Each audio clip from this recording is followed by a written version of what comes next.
Bismillahirrahmanirrahim. Assalamualaikum warahmatullahi wabarakatuh. Waalaikumsalam warahmatullahi wabarakatuh. Alhamdulillahi thayyiban mubarakan fi kama yuhibbu rabbuna wa yarda. Ashhadu an la ilaha illallah wahdahu la syarika lah wa ashhadu anna Muhammadan abduhu wa rasuluhu. Amma ba'du.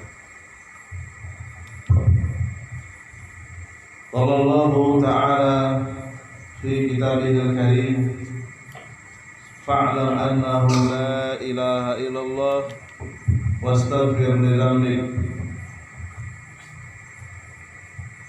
Wa qala ta'ala aidan, ya ayyuhalladzina amanu qu anfusakum wa ahlikum nara wa quduha an-nas wal hijarah. Wa qala Rasulullah sallallahu alaihi wasallam, inna Allaha yubghidu kulla 'alimin fid dunya jahilin bil akhirah. Jamaah salat maghrib Masjid Muhammadiyah Darul Hasan rahimana wa rahimakumullah. Alhamdulillah, sampai detik ini Allah tabaraka wa ta'ala masih berkenan memberikan kebebasan kepada kita untuk bernapas, untuk menghirup udara bebas, untuk menikmati sisa-sisa hidup kita. Yang mungkin di antara kita ada yang tinggal beberapa tahun, tidak sampai beberapa puluh tahun, bahkan mungkin ada yang tinggal beberapa bulan, beberapa minggu. Ya. Alhamdulillah, kita masih diberikan kesempatan oleh Allah Subhanahu wa taala untuk menabung timbangan amal kebaikan kita, dan semoga apa yang kita lakukan pada malam hari ini termasuk di antara amalan soleh yang bisa menghapus dosa-dosa kita. Amin. Salawat serta salam semoga tercurah limpahkan kepada guru terbaik kita, kiai terbaik kita, baginda Rasulullah sallallahu alaihi wasallam, yang telah menginfakkan umurnya untuk menyampaikan akidah yang bersih dari segala bentuk noda-noda kesyirikan. Beliau menginfakkan usianya untuk mengajarkan bagaimana cara menyembah Allah Subhanahu wa taala, cara beradab yang terpuji di hadapan Allah Subhanahu wa taala. Dan juga semoga salawat dan salam tercurah limpahkan kepada anak cucu beliau, keluarga beliau yang mengikuti jalan hidup beliau, yang berada di atas akidah yang lurus, di atas tata cara beragama yang benar, serta salawat dan salam semoga tercurah limpahkan kepada segenap sahabat beliau dan orang-orang yang senantiasa berpegang kuat dengan sunnah-sunnah beliau sampai hari kiamat nanti. Insyaallah ta'ala kita akan melanjutkan kembali kajian rutin kita, yaitu membahas antivirus perusak akidah dari kitab Al-Qawalihu fil Aqidati wa Wasailu As-Salamati minha. Qala al-mu'allifu rahimahullahu ta'ala ar-riddatu bil-i'tiqadi kemurtadan, al hal yang merusak akidah sehingga menyebabkan pelakunya keluar dari Islam bil i'tiqad, dengan sebab keyakinan yang ada di dalam hati. Wa min anwa'i riddati al-abdiyati allati ya'taqiduha bi qalbin wa in lam yatakallam wa lam yaf'al. Seseorang itu bisa jadi dia melakukan jenis-jenis kemurtadan karena batinnya meyakini sesuatu yang salah, walaupun lisannya tidak mengucapkan, walaupun anggota tubuhnya tidak melakukan sesuatu. Dan ini justru yang paling berbahaya karena tidak kelihatan.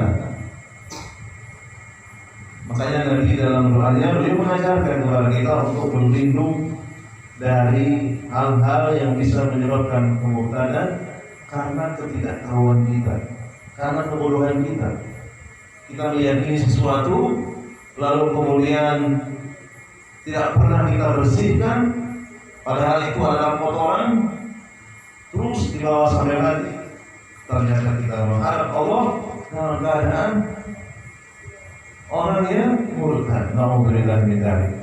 Oleh karena itu penting sekali kita hadir di majelis ilmu. Bagaimana Rasulullah SAW menjelaskan melalui tinta emas para ulama. Idza i'taqada bi qalbihi anna Allah jalla wa ala faqir. Misalnya seseorang di dalam hatinya dia berkeyakinan Allah itu fakir. Jelas ini bertabrakan dengan sifat Allah, yaitu Al-Ghani. Allah itu maha kaya.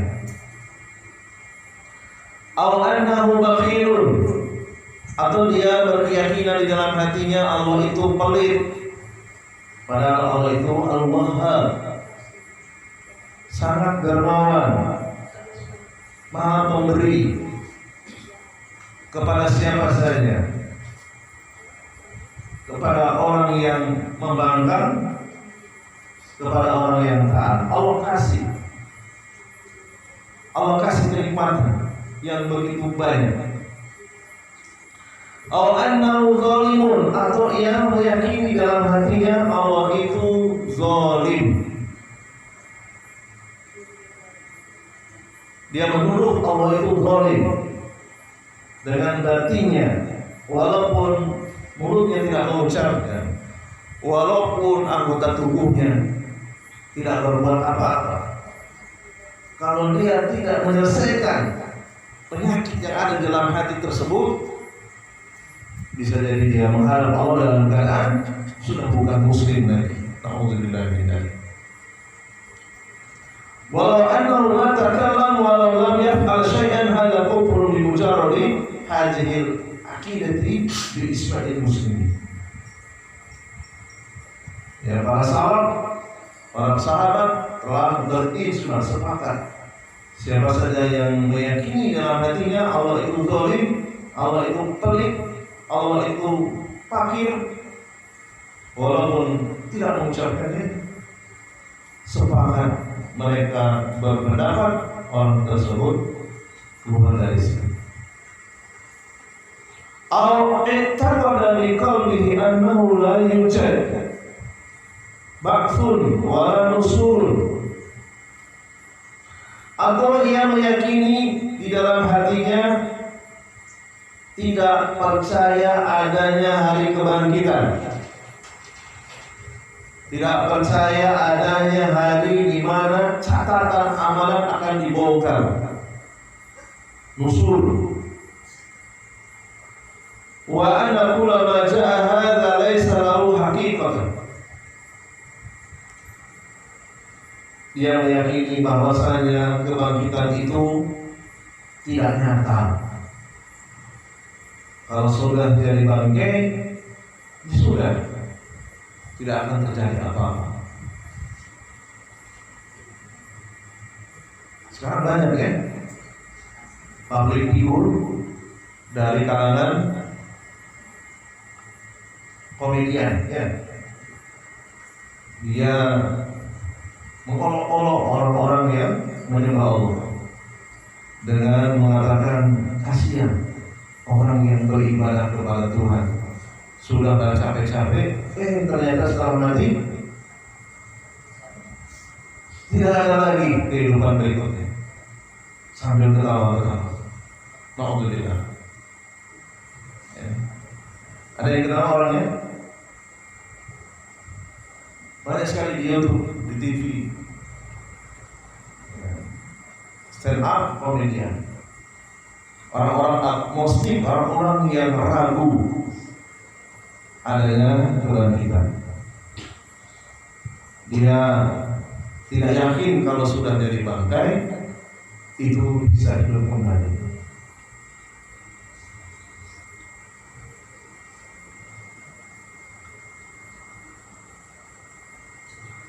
Aw i'taqada bi qalbihi annahu la yujadu jannah aw nar, atau meyakini di dalam hati surga dan neraka itu tidak ada. Wala hayatun ukhra, tidak ada lagi kehidupan lain kecuali kehidupan yang sekarang.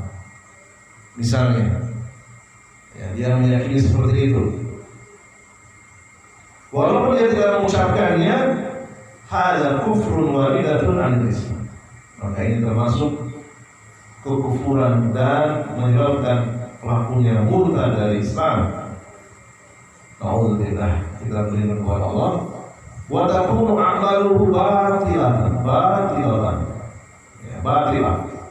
Amalannya semuanya hangus, batal semuanya. Tidak sah semuanya.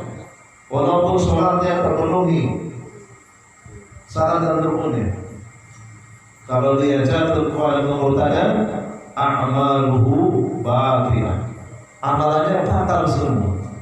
Jadi batalnya amalan itu bukan hanya pada saat melakukan, bisa jadi setelah melakukan, setelah salah bisa batal sholat. Bukan karena buang air besar, bukan karena buang air, karena kemurtadan. Ya, sudah puluhan tahun sholat, puluhan tahun berpuasa, puluhan tahun zakat, karena kemurtadan yang ada di dalam hatinya, semuanya hangus tanpa tersisa kalau tidak bertaubat.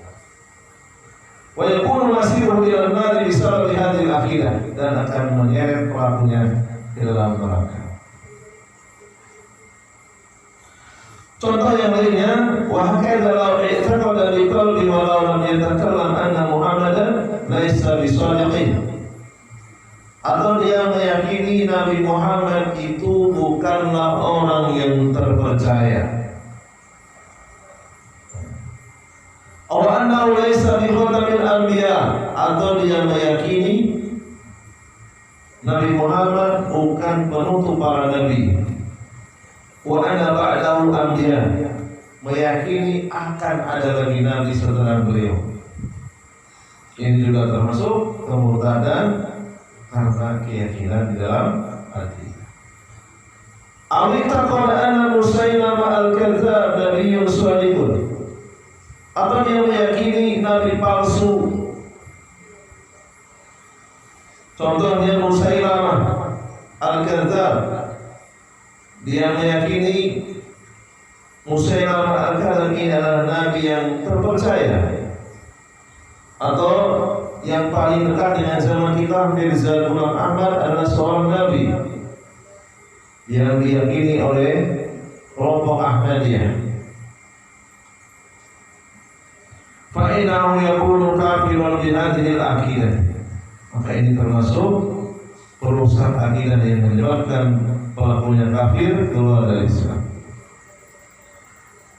Awitaqala bi qalbihi anna Nuhan aw Musa aw Isa aw ghairahum minal anbiya'i alaihi salam annahum kadzibin aw ahda minhum, hadza riddatun anil Islam. Atau meyakini para nabi yang lainnya seperti Nuh, Musa, Isa, dan nabi-nabi yang lainnya, mereka termasuk orang-orang yang tidak jujur. atau meyakini salah seorang dari mereka adalah orang yang tidak bisa dipercaya, maka ini juga menyebabkan pelakunya keluar dari Islam. Amitaqad annahu la ba'sa bi an yud'a ma'allahi ghairuh, atau dia mempercayai boleh berdoa kepada selain Allah. Gak apa-apa berdoa kepada selain Allah. Meminta syafaat dengan mayat itu gak apa-apa. Meminta perantara kepada orang soleh yang telah jadi mayat itu gak apa-apa. Ini bahaya. Ya. Kal anbiya aw ghairihi minan nas, meminta kepada para nabi, berdoa kepada para nabi, madad unsurni, tolonglah saya ya Rasulullah, tolonglah saya ya Rasulullah, isbi, sembuhkan aku, rudda ghaibi, kembalikan barangku yang telah hilang. Dia meyakini itu boleh, walaupun dia berpakaian dengan pakaian Islam sekalipun, sesungguhnya orang tersebut murtad dari Islam.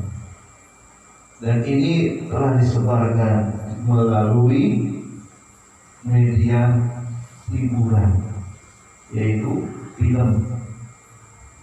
Ya, ada film Bajrang Jani. Kalian tahu film ini? Ya, pemain utamanya Salman Khan. Dari mana itu? Dari India.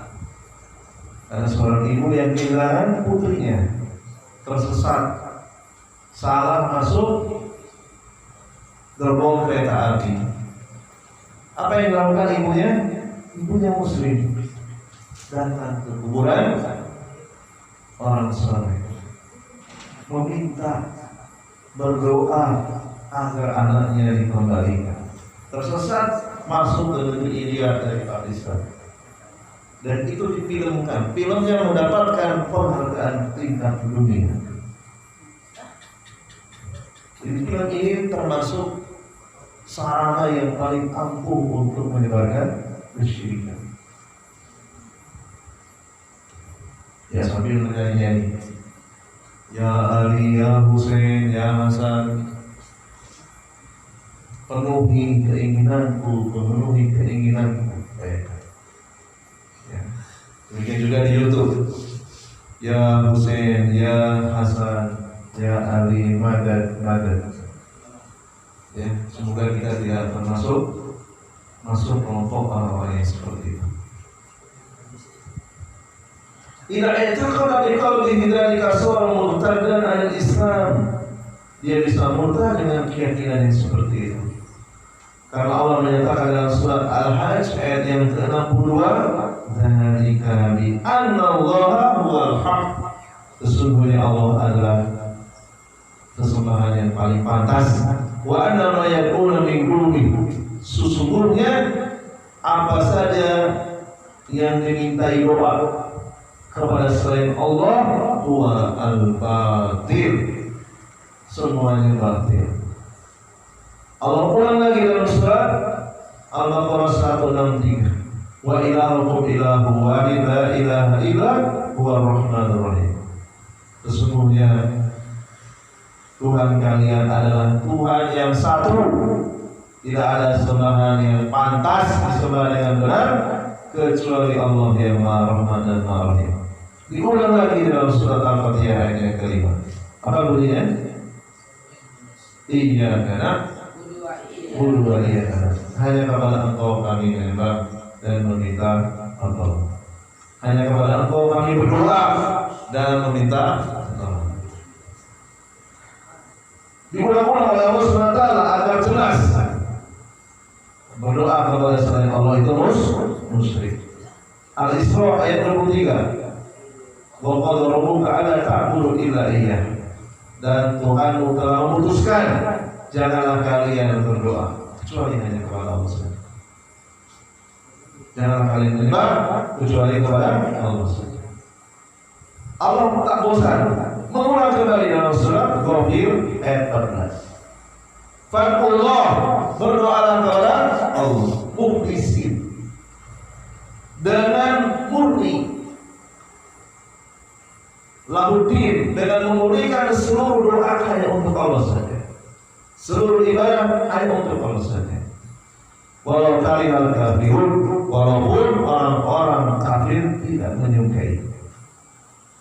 Terus diulang-ulang dalam surat Az-Zumar ayat 65. Walau ubiya ilaika wa ilal ladina min qablik la in asyrakta la yabtun 'amaluka wa la takunanna minal khasirin. Sungguh telah diwahyukan kepada engkau Muhammad dan kepada orang-orang seluruh, jika kamu berbuat syirik, berdoa kepada selain Allah, la yabtun 'amaluka, maka hapus seluruh amalanmu. Dan tentu engkau termasuk orang-orang yang bangkrut, orang-orang yang rugi. Dan masih banyak ayat-ayat yang lain. Ini menunjukkan Allah SWT sangat kasihan kepada manusia. Kalau bisa manusia itu semuanya muslim. Kalau bisa manusia itu tidak murtad. Itu dengan mengulang-ulang di dalam kitab suci. Maka barang siapa yang dekat dengan Al-Quran, berusaha memahami maknanya, memikirkan apa yang terkandung di dalamnya, insya Allah atas izin Allah tidak mungkin berbuat syirik. Karena dia tahu betapa sayangnya Allah kepada kita, mengulang-ulang dengan diksi dan redaksi yang berbeda-beda, tapi maknanya sama. Allah mengajak kita hanya berdoa kepada Allah saja, tidak kepada yang lainnya. Faman jama'a al-i'tiqad annahu yajuzu an yu'bada Allah ghairu min malakin aw nabiyyin aw syajarin aw jinnin aw ghairi dzalika fa huwa kafirun. Siapa saja yang berkeyakinan bolehnya berdoa kepada selain Allah, beribadah kepada selain Allah, kepada malaikat, kepada seorang nabi, pohon, jin dan lain sebagainya, maka ia telah keluar dari Islam. Kalau dia mengucapkannya berarti double murtadnya, karena keyakinan dan ucapan. Diikuti dengan perbuatan berarti triple murtad, karena keyakinan, ucapan dan perbuatan. Wastaghasa bi ghairillah, dia beristighosah kepada selain Allah. Suara kafiran, dia bisa keluar dari Islam. Wa mimma yadkhulu fi hadha ma yaf'aluhu ubadul qubur al-yawma fi katsirin min al-amsar bi du'a'il amwat wal istighosah bihim wa talabil madad minhum. Dan ini yang dilakukan oleh para penyembah kubur pada hari ini dari berbagai belahan dunia. Mereka berdoa kepada mayat, beristighosah kepada mayat, meminta kepada mayat dengan ucapan ya sayyidi al-madad al-madad, wahai tuanku, wahai sayyidku, tolonglah.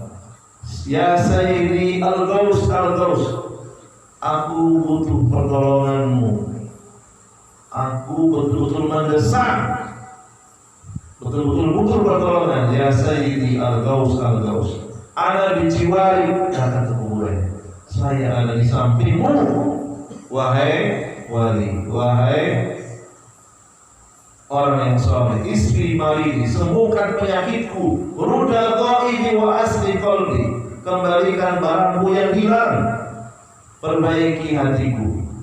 Ya, ini contoh-contoh berdoa kepada mayat. Mereka berbicara kepada mayat yang mereka sebut mereka adalah para wali, meminta kepada mereka. Mereka melupakan Allah, mereka berbuat syirik kepada Allah, menyebutkan Allah dengan yang lain. Sebagian di antara mereka dalam posisi yang jauh dari makam-makamnya, ya, jauh dari makamnya, tidak kuat untuk beli tiket, tidak punya uang. Dari jarak jauh dia mengatakan, ya Rasulullah, unsurni, wahai Rasulullah, tolonglah saya. dan semisalnya, ucapan yang semisalnya. Ya Rasulullah, isbi malidi, wahai Rasulullah, sembuhkanlah penyakitku. Ya Rasulullah, al-madad, al-madad.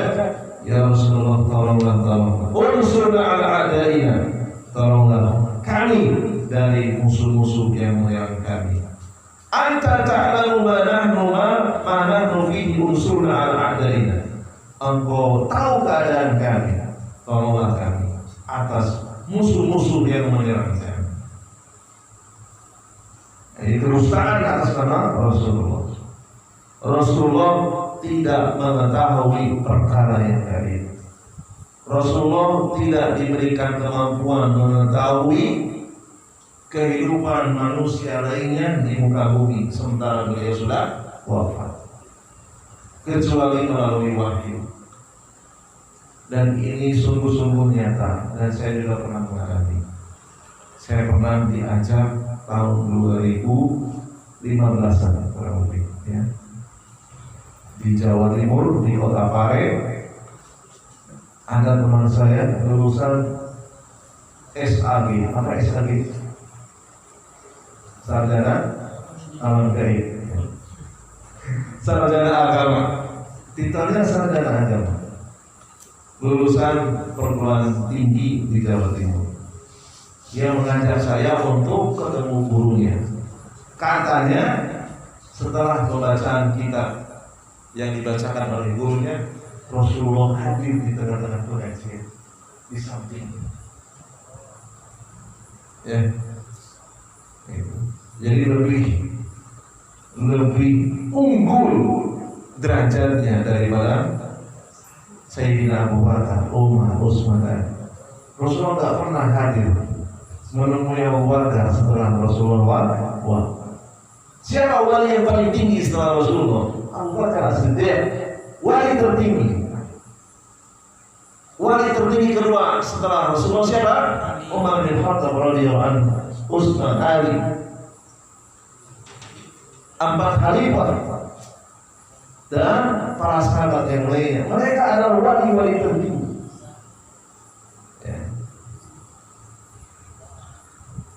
Silakan ya. 15 menit lagi.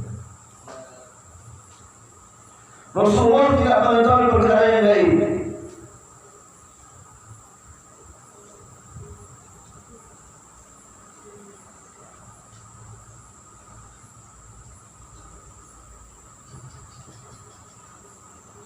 Dan ini juga pernah terjadi, ya, kesyirikan akibat keyakinan yang keliru lalu kemudian diwujudkan dengan perbuatan.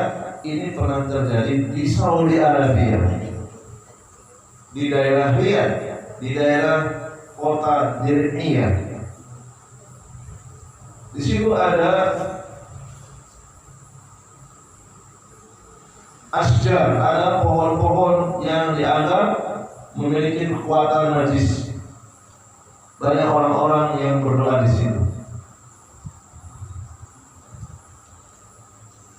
Kemudian ada kuburan saudaranya Khalifatul Rasyid Umar bin Khattab, Amirul Mukminin, yang bernama Zaid bin Khattab. Kuburannya ada di Jubailah, daerah Jubailah. Kemudian dibangun dengan bangunan yang tinggi megah. Zaid bin Khattab ini salah satu syuhada yang mati ketika memerangi nabi palsu, yaitu Musailamah. Kuburannya dijadikan sesembahana. Lalu kemudian khudimat dzalikal qabr, kuburannya diratakan. Karena ada dakwah tauhid sudah menyebar, kuburannya diratakan, dikasih tanda saja 1 jengkal, tidak boleh lebih dari itu, hanya dengan batu saja. Ya.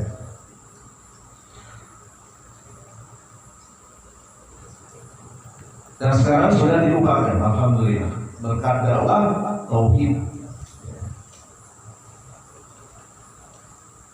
Demikian juga di daerah Hijaz, Pernah terjadi kesyirikan yang merata. Banyak manusia yang berdoa kepada selain Allah di Saudi Arabia. Wala yu'addu wala yusur, tak terhitung banyaknya. Walaupun mereka dekat dengan kota Mekah, pusatnya agama Islam, dekat dengan kota Madinah, rujukan ilmu Islam, kalau mereka tidak belajar tauhid, mereka juga berpotensi jatuh kepada kemurkaan. Namun Allah tolong Saudi Arabia alhamdulillah sampai hari ini termasuk negeri tauhid. Terlepas dari segala kekurangannya, yang namanya maksiat di mana-mana ada, termasuk di negeri kita. Tetapi di sana tidak ada satupun kuburan yang dikeramatkan. Kuburan diperlakukan sebagaimana kuburan, sebagaimana Rasulullah memperlakukan kuburan yang lainnya. Demikian juga sebagaimana para sahabat memperlakukan kuburan sebagaimana biasa, tidak berlebihan. Ya. Sampai sekarang dijaga. Barangkali ini dulu, insya Allah kita buka sesi tanya jawab. Saya tutup dulu ya videonya.